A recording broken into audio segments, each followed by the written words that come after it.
Hi everybody, my name is Drew Tabke. I'm here in my house in Seattle, Washington. I'm on the Eddie Bauer Guides and Athletes team, and I'm here to answer the internet's most searched questions about backcountry skiing.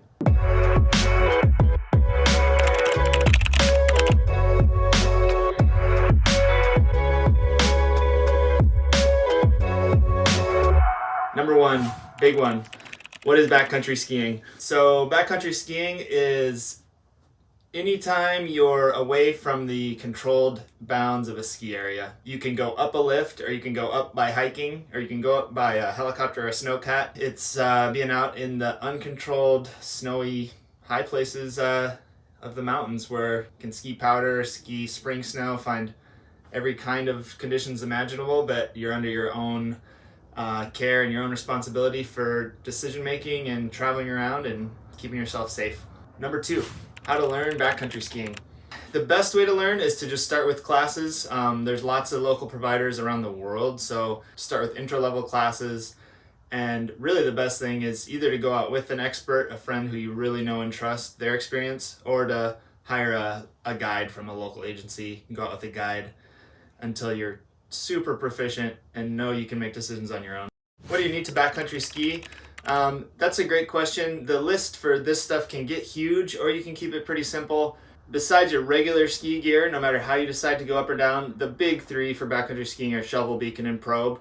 That's your rescue gear. The beacon is an avalanche beacon in case you are buried in an avalanche or need to search for someone who was buried in an avalanche. The shovel and probe are requisites for that self-rescue process as well. I also carry a personal locator beacon with a GPS signal in case I'm out of cell range. So there's a lot of safety and as well as technical stuff you want to be sure to have when you're planning your backcountry ski outing. Next question, is backcountry skiing dangerous? Backcountry skiing is dangerous. The whole point of backcountry skiing when you're an expert or a guide is managing risks. So we know we're going into an uncontrolled natural environment, like I mentioned before, and we know there's risks out there. So it's a question of how much risk is out there and what kind of risk the group you're with and yourself is willing to take. The trick to being a good backcountry skier is risk management protocols. That sounds like kind of a dorky thing, but you're actually applying it to something really fun, which is skiing. So take those classes, find a guide, and keep it safe and fun. Next question, why do people backcountry ski? I backcountry ski personally because I like unobstructed experiences with nature. I think a lot of people gravitate towards it because it's the skiing experience that we love, but really with nothing obstructing you in the totally natural winter environment. No prepared runs, no ski patrol, no closures. And that feeling of freedom is tough to match. Next question, how do people get to the top while backcountry skiing? So that's sort of the essence of backcountry skiing. Like I said, you can take a lift and leave the boundaries and get into the backcountry, but really when we're talking about backcountry skiing, that's hiking up to ski down. Starting at your car, putting the skins on, your skis or your split board, or throwing snowshoes on, hiking out to the top of a mountain and skiing back down. Climbing skins in combination with like a climbing binding on your skis or snowboards make it so that you can ski uphill. Those came from seal skins going back, hundreds or even thousands of years when people would attach animal hides to the bottom of some planks. So they're directional. They glide in one direction and the little hairs grip in the other direction. So now there is still organically sourced skins like mohair. Most everything is synthetic. They're cut to the shape of your skis and they have like an adhesive glue-like backing on them. So when you're ready to go up, you just stick them to your ski base in the specific direction they're made to go uphill. Set your binding to its uphill mode so your heel can lift, and then you just glide uphill like a pair of old school cross country skis, but on your regular skis. Some people don't like the up. They hate the up and they're in it just for the down.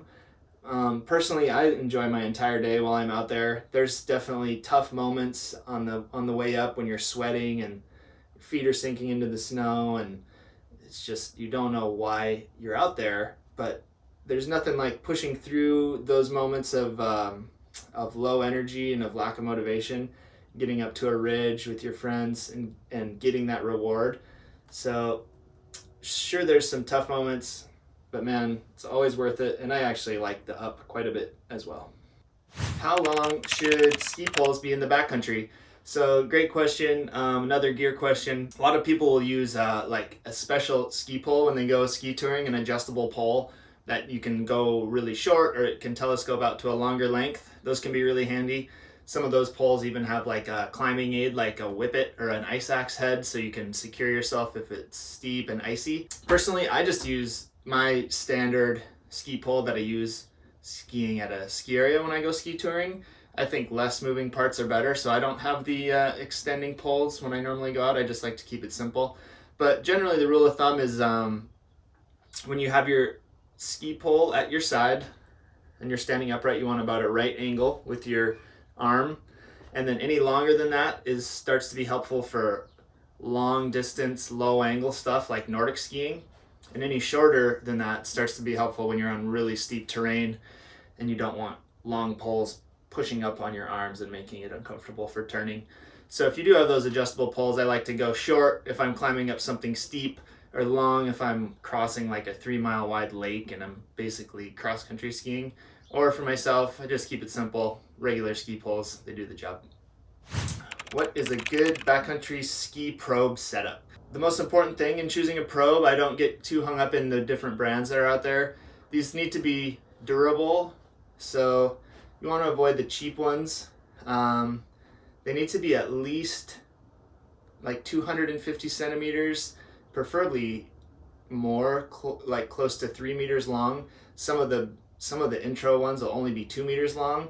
So what you're using these for is searching for somebody who may be buried under the snow. And the familiarity thing is huge. I've taught a few Avalanche classes and taken a few Avalanche classes where you'll realize the alumni or the people you're going skiing with haven't practiced with their stuff yet.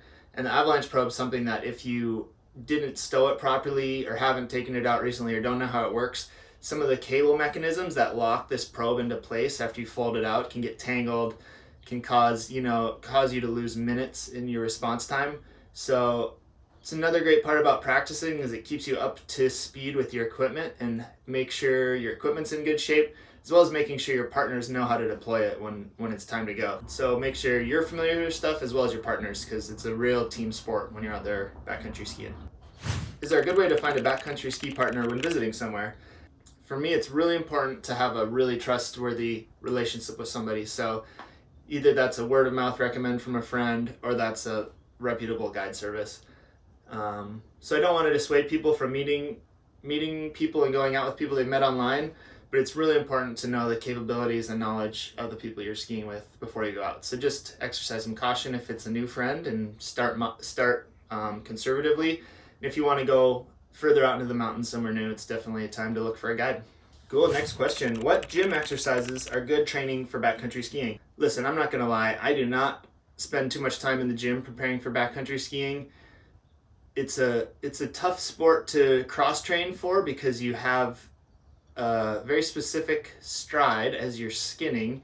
You also have weight attached to your feet. So you could, go on a jog, add ankle weights to your jog, targeted more towards aerobic fitness rather than explosive, powerful fitness.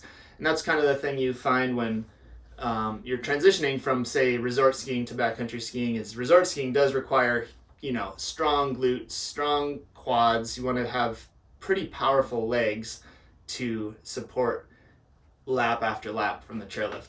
With backcountry skiing, since you're carrying your weight up the hill, meaning your equipment and your butt, these aerobic focused kinds of fitness are way more important than the explosive power. Because you still need to ski down, but it's about being able to feel light on your feet and move through the mountains all day. So target that however you feel like you can.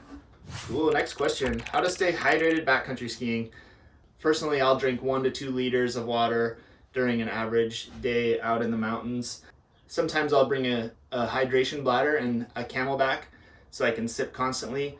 Sometimes I'll bring a 1 liter thermos of hot tea if it's a cold winter day. Know your body, stay hydrated. Definitely don't end the day with a full water bottle because that's weight you carried that you didn't need. And yeah, drink water. Cool, next question, something I'm really passionate about, how to learn avalanche safety and education for backcountry skiing. Typically, you might start with something as easy as just like a couple hour awareness chat up to a level 1 where you start to learn more about actually recreating and going out into the mountains and reading forecasts, up to being a pro observer where you've got years of experience and you can go out in the mountains, navigate safely, and submit what you see to your local avalanche agency.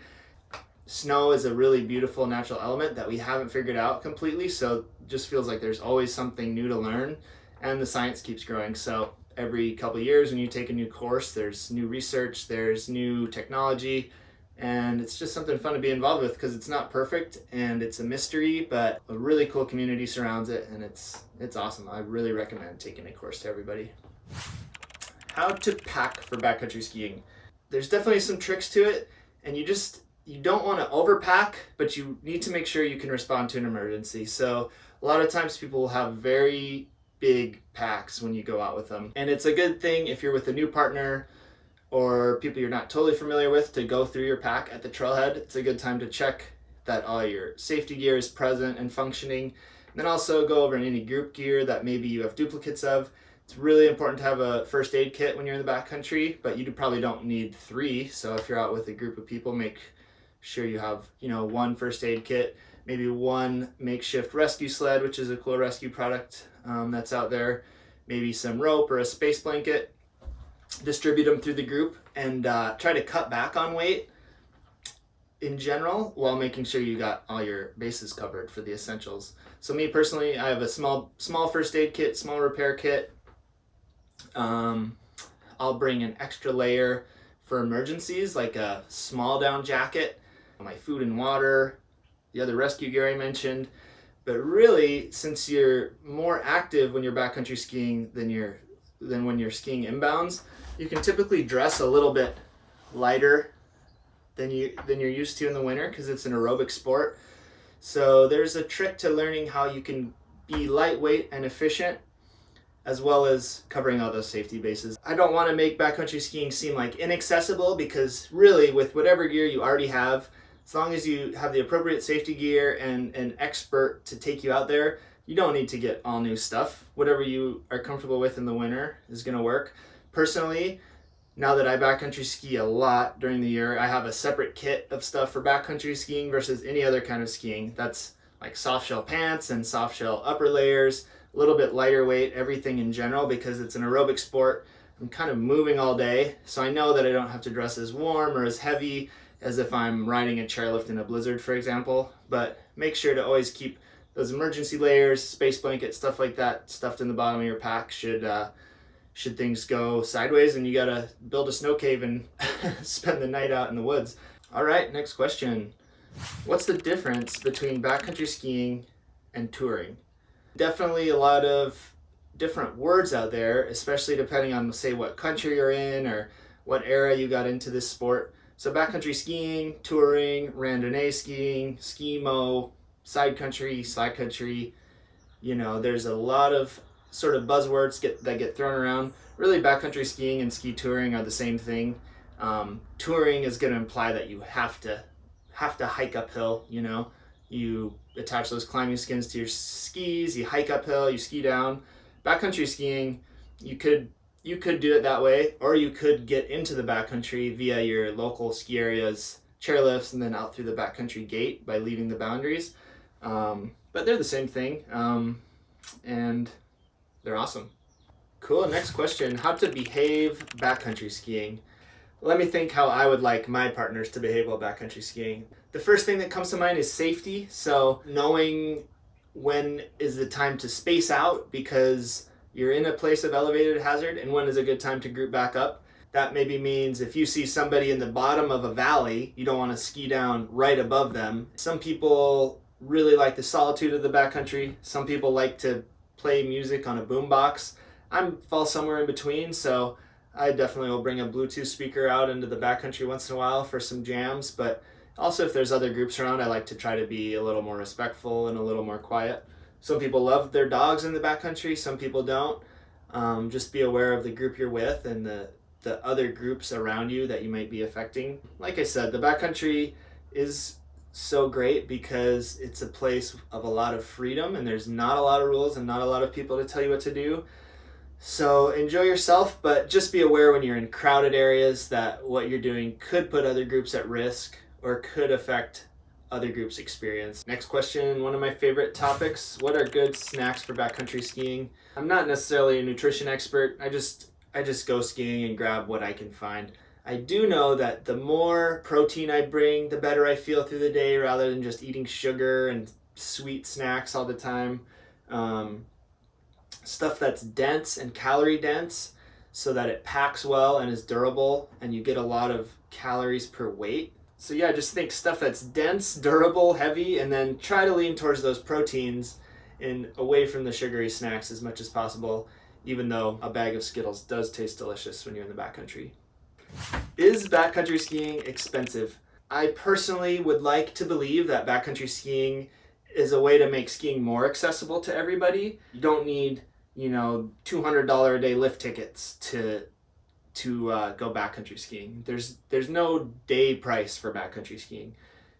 There is maybe an initial investment for people to get the new gear, to get the safety equipment, to get the appropriate layers. So there's definitely an investment, as well as the cost it might take to take a couple of courses.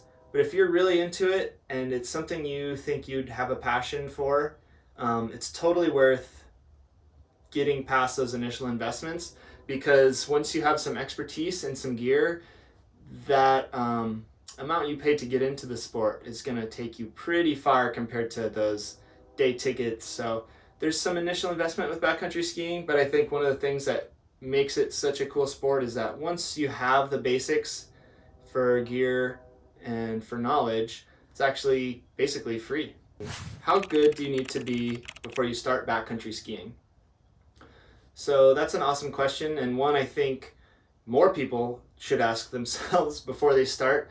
You can be a total novice skier and take an Avalanche class, take a backcountry skiing class, get the stuff, and go find an easy to ski destination and you'll be fine. Totally suggest people learn to ski first, but if that's not what you're into, I'm not going to force anybody to buy lift tickets. Get into the backcountry and learn to ski out there. Just know that those variable conditions you're going to find make having somebody that can help you pick conditions and pick good terrain to learn on pretty important, even more important than for experienced skiers.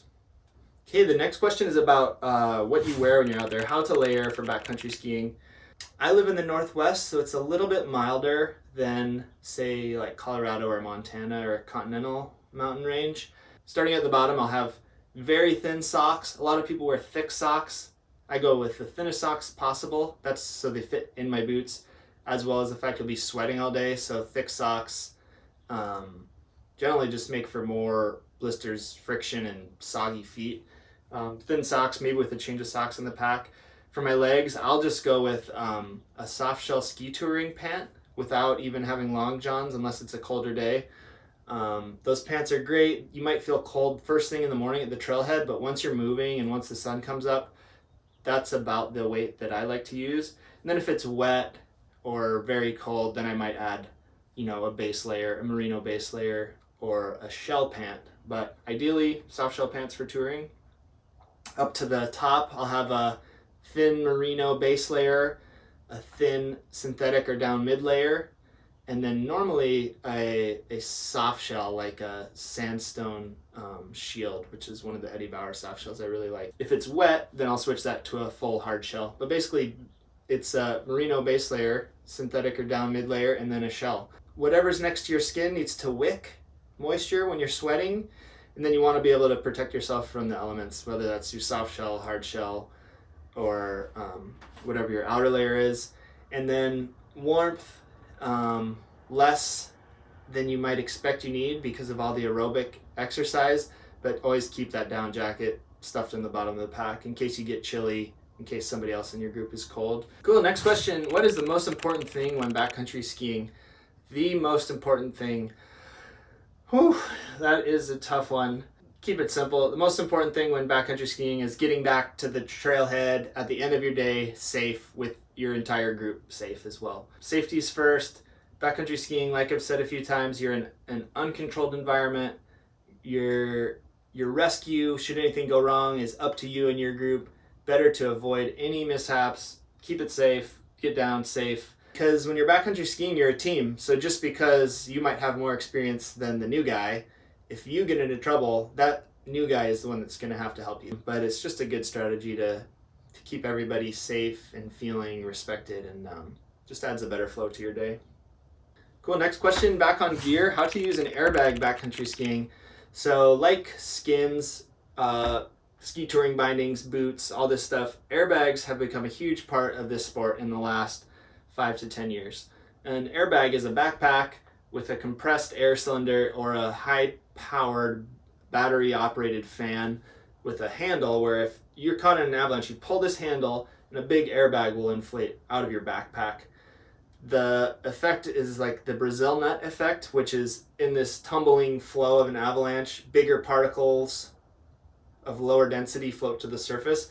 So once that airbag is pulled, in almost every case, the person wearing it will float to the surface of the avalanche and end up on top or near the surface instead of buried in the bottom. So how to use an airbag backcountry skiing? I mean, it's great, you know, if you pretty much have to use a backpack when you're backcountry skiing.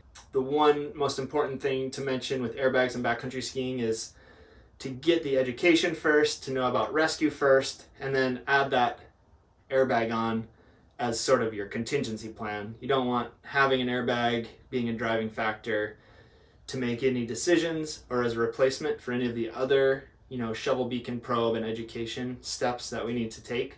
So get all the other basics dialed in 100%, and then look at those airbags as like your last resort. You never want to have to pull that handle. Shouldn't have that as part of your plan, but it's great technology that you should definitely check out. What are the best places to go backcountry skiing? It's what everybody wants to know, right?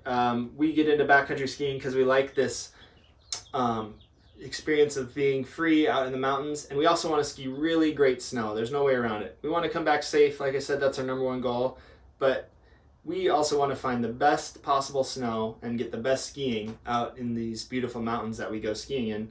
So the best places to go skiing, it's going to depend on your region, and then the better you are at skiing and backcountry skiing, the better you're going to be at picking where exactly on the map, at what elevation, at what aspect, at what time of the day you're going to find the best snow. So personally, I live in Washington. I love skiing at Crystal Mountain. That's probably my preferred place to ski in this area. It's just at a great elevation, has a bunch of really nice terrain and snowfall for this Washington region we're in. If I'm in Europe, I love skiing on the Italian side of Mont Blanc, through the tunnel from Chamonix. You know, in Europe, a lot of times that's going to be taking up a tram to then leave the boundary and then go ski touring and maybe ski to another village. The options are limited. This is an impossible question to answer because the best places to go backcountry skiing are wherever you are in the world, and if you've got the gear and the knowledge, you can go wherever you want. So it's an infinite question. Call your local guide office, find an expert, and get out there and explore. I love this stuff. I love this sport so much. There's just so much to learn, and even though I've been doing it since, say, 2000, and even before that with my parents, I just get more and more motivated to learn about it as the knowledge and the equipment gets better. So get the knowledge, get the training. Remember, it's all about coming home safe so you can go out another day. It's the freedom and the experiences out there on some skis and climbing skins in the backcountry is like nothing else you can do. That concludes it. Those were the most searched internet questions about backcountry skiing. Be sure to like and subscribe Eddie Bauer's channel below. And we love hearing from all of you out there. Tell us your favorite place to ski. I'm always looking for a new spot to go. So thanks for watching, and catch you next time.